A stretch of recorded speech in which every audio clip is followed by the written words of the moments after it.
Hello and welcome to Streamcast does EGX, and I am here to talk about my experience playing Final Fantasy VII Remake. A beautiful game. First thing to get off my chest, this looks so good. Of course, playing on the PlayStation Classic, I played Final Fantasy VII on the ugly old console with the ugly pixels, and although that was a lot of fun to walk around and there was good banter, but it's all text and everyone looks ugly, so I'm really happy to see that Cloud looks really peng with the Super Saiyan hair. We've got a really black looking Barret with hench big muscles. Tifa looks amazing.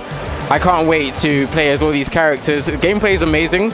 I don't like turn-based RPGs apart from Pokemon, so my main gripe with playing the original Final Fantasy VII was the fact that everything took so long. Everything took so long, every fight, every transition, and I'm so glad that Final Fantasy VII Remake has aged really, really well.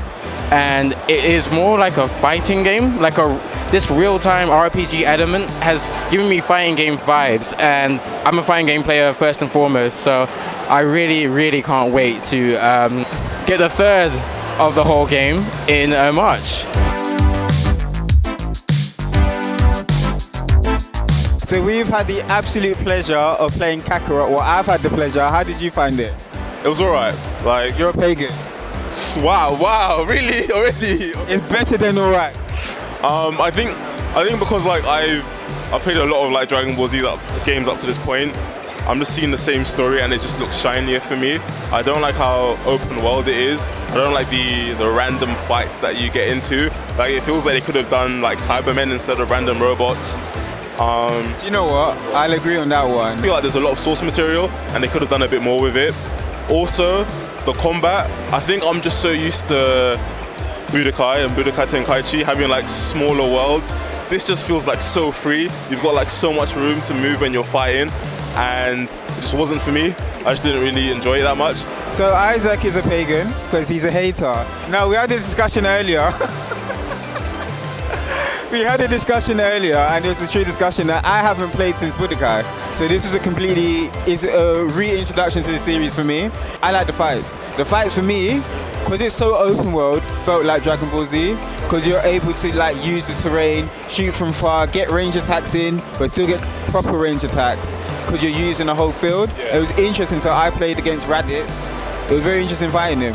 And for me, it's nostalgia. I haven't seen that story a lot because I'm jumping back in. Okay. I think that's the difference. I think that's how you feel about Pokemon. Yeah. Graphics, I'll agree with you, of course. You know, it has to be amazing. It can't. If it's trashing out on your anime, you might as well just get out. Jump Force, you might as well just get out. But this is pretty decent. It's pretty decent. I would get it. You see, I was skeptical at first. I didn't think I was gonna get it. Okay. And then watching people play it, I thought it was trash. Yeah. Playing it myself, for me, the most enjoyable bit was the combat. But I don't like RPGs, so I'm surprised at that. But then there's no like RPG element in the demo. So I'm curious to see what will happen when you actually start playing the game. But then maybe the levels are just like padding and don't really mean anything.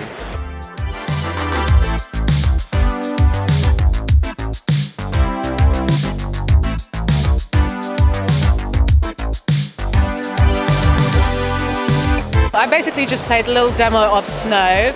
It's a game that was made in about a year, so I'm kind of impressed about how they've done it. And in this game, you're playing a young boy called Oscar who lives in this small town in Norway.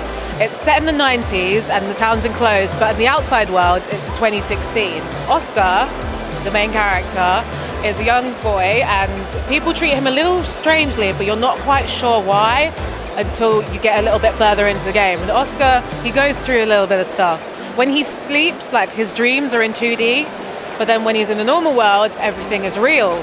So we're wondering what's going on with this young man and how's it going to impact his life. But as you get further into the game, you learn more about him and you have to make some important decisions and you sort of become a kind of hero. But that's all I can say. The game is still in development. It's got about 18 months to go, but I'm intrigued. They're keeping it secret.